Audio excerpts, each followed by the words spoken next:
Hi welcome to my dear students ಹಾಗೂ SVY Karnataka updates ಚಾನಲ್ಗೂ ಸ್ವಾಗತ ಸುಸ್ವಾಗತ. ಎಲ್ಲ SSLC 2024 ಮತ್ತು 25ನೇ ಶೈಕ್ಷಣಿಕ ವರ್ಷದ ವಿದ್ಯಾರ್ಥಿಗಳಿಗೆ ಸ್ವಾಗತ ಸುಸ್ವಾಗತ. ಈಗ SSLC ವಿದ್ಯಾರ್ಥಿನಿಯರ ನಿಮ್ಮ ಹತ್ತಿರ ಅಂದರೆ ನಿಮಗೆ ಇದು ಇರಲೇಬೇಕು. ಇದು ಇಲ್ಲ ಅಂದರೆ ನಿಮಗೆ ಎಕ್ಸಾಮ್ ಬರೆಯೋಕ್ಕೆ ತುಂಬ ಎಡವಟ್ಟು ಆಗುತ್ತೆ ಎನ್ನುವ ಒಂದು ವಿಡಿಯೋ ಬಗ್ಗೆ ಡಿಸ್ಕಸ್ ಮಾಡ್ತಿದ್ದೇವೆ. ನೀವು ಕೊನೆಯವರೆಗೂ ನೋಡಿ, ನಿಮ್ಮ ಫ್ರೆಂಡ್ಸ್ಗೂ ಶೇರ್ ಮಾಡಿ, ತುಂಬ ಹೆಲ್ಪ್ ಆಗುತ್ತೆ. ತಪ್ಪದೆ ಮರೆಯದೆ ಸಬ್ಸ್ಕ್ರೈಬ್ ಮಾಡಿಕೊಂಡು ಬೆಲ್ ಐಕನನ್ನು ಪ್ರೆಸ್ ಮಾಡಿ, ಆಲ್ ಆಪ್ಷನ್ ಅನ್ನು ಕ್ಲಿಕ್ ಮಾಡಿ ಮತ್ತು ಬೆಲ್ ಐಕನನ್ನು ಪ್ರೆಸ್ ಮಾಡಿ.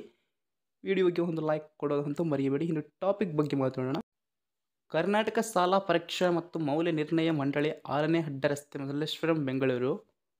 ಸೃಷ್ಟಿ ಕಾರಣ ವಿಷಯ ದಿನಾಂಕ 7 ಫೆಬ್ರವರಿ 2025ರಂದು ಡೆಕ್ಕನ್ ಹೆರಾಲ್ಡ್ ದಿನಪತ್ರಿಕೆಯಲ್ಲಿ SSLC ಪರೀಕ್ಷೆಗೆ ಹಾಜರಾಗಲು 75%ಕ್ಕಿಂತ ಕಡಿಮೆ ಹಾಜರಾತಿ ಇದ್ದಲ್ಲಿ ಪರೀಕ್ಷೆ 2 ಮತ್ತು 3ಕ್ಕೂ ನೋಂದಣಿಗೆ ಅವಕಾಶ ಇಲ್ಲದ ಕುರಿತು ಹಾಗೂ ಮರು ದಾಖಲಾತಿಯಾಗುವ ಬಗ್ಗೆ ಪ್ರಕಟವಾಗಿರುವ ಸುದ್ದಿಯ ಕುರಿತು.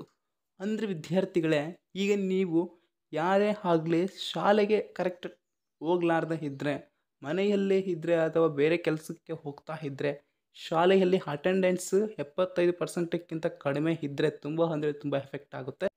ನಿಮಗೆ ಸೆಕೆಂಡ್ ಎಕ್ಸಾಮ್ ಮತ್ತು ಥರ್ಡ್ ಎಕ್ಸಾಮ್ ಬರೆಯೋಕ್ಕೂ ಕೂಡ ಚಾನ್ಸ್ ಇರಲ್ಲಂತೆ. ಮತ್ತು ನೀವು 1 ಇಯರ್ ಬಿಟ್ಟು ಬರ್ಕೋಬೇಕಂತೆ ಎಕ್ಸಾಮ್ ಅಂತ ತಿಳಿಸಿದ್ದಾರೆ. ಇನ್ನು ಉಲ್ಲೇಖ ದಿನಾಂಕ 7 ಫೆಬ್ರವರಿ 2025ರಂದು ಡೆಕ್ಕನ್ ಹೆರಾಲ್ಡ್ ದಿನಪತ್ರಿಕೆಯಲ್ಲಿ ಪ್ರಕಟವಾದ ಸುದ್ದಿ. 75%ಕ್ಕಿಂತ ಕಡಿಮೆ ಹಾಜರಾತಿ ಇರುವ ವಿದ್ಯಾರ್ಥಿಗಳಿಗೆ SSLC ಪರೀಕ್ಷೆ 1, 2 ಮತ್ತು ನೋಂದಣಿಗೆ ಅವಕಾಶವಿಲ್ಲದಿರುವ ಕುರಿತು ಮಂಡಳಿಯಿಂದ ಸುತ್ತಲೇ ಪ್ರಕಟವಾಗಿದ್ದು ಹಾಗೂ ಸದರಿ ವಿದ್ಯಾರ್ಥಿಗಳು 2025-26ನೇ ಶೈಕ್ಷಣಿಕ ಸಾಲಿಗೆ ಮುಂದಿನ ವರ್ಷ ಮರು ದಾಖಲಾತಿಯಾಗಲು ಸುತ್ತಲೆಯಲ್ಲಿ ತಿಳಿಸಲಾಗಿದೆ ಎಂದು ವರದಿಯಾಗಿದೆ. ಈಗ 2024 ಮತ್ತು 25ನೇ ಸಾಲಿನ ಓದಿರುವಂತಹ 10ನೇ ತರಗತಿ SSLC ವಿದ್ಯಾರ್ಥಿಗಳು 75%ಕ್ಕಿಂತ ಅಟೆಂಡೆನ್ಸ್ ಕಮ್ಮಿ ಇದ್ದರೆ ಮುಂದಿನ ವರ್ಷ ಅವರು ಎಕ್ಸಾಮ್ ಬರ್ಕೋಬಹುದು, ಫೀಸ್ ಅನ್ನು ಪೇ ಮಾಡಿ ಅಂತ ತಿಳಿಸಿದ್ದಾರೆ.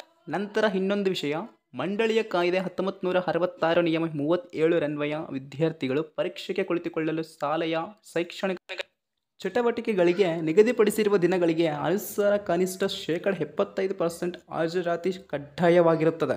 ಆದರೆ 2024ರ ಪರೀಕ್ಷೆಗೆ 1ಕ್ಕೆ ನೋಂದಾಯಿಸಿಕೊಂಡು 75%ಕ್ಕಿಂತ ಹಾಜರಾತಿ ಕಡಿಮೆ ಇರುವ ವಿದ್ಯಾರ್ಥಿಗಳಿಗೆ ಶೈಕ್ಷಣಿಕ ಹಿತದೃಷ್ಟಿಯಿಂದ ಪರೀಕ್ಷೆ 2 ಮತ್ತು 3ಕ್ಕೆ ಖಾಸಗಿ ಅಭ್ಯರ್ಥಿಯಾಗಿ ನೋಂದಣಿ ಮಾಡಿಕೊಂಡು ಪರೀಕ್ಷೆ ಹಾಜರಾಗಲು ಅವಕಾಶ ಕಲ್ಪಿಸಲಾಗಿತ್ತು. ಅಂದರೆ ಈಗ ವಿದ್ಯಾರ್ಥಿಗಳೇ, ಪರೀಕ್ಷೆ 1ಕ್ಕೆ ನೀವು 75%ಕ್ಕಿಂತ ಕಡಿಮೆ ಇದ್ದರೆ ಪರೀಕ್ಷೆ 2 ಮತ್ತು 3ಕ್ಕೆ ನೀವು ಖಾಸಗಿ ಅಭ್ಯರ್ಥಿಯಾಗಿ ಪರೀಕ್ಷೆಯನ್ನು ಬರೆಯಬೇಕಾಗುತ್ತದೆ ಎಂದು ತಿಳಿಸಿದ್ದಾರೆ.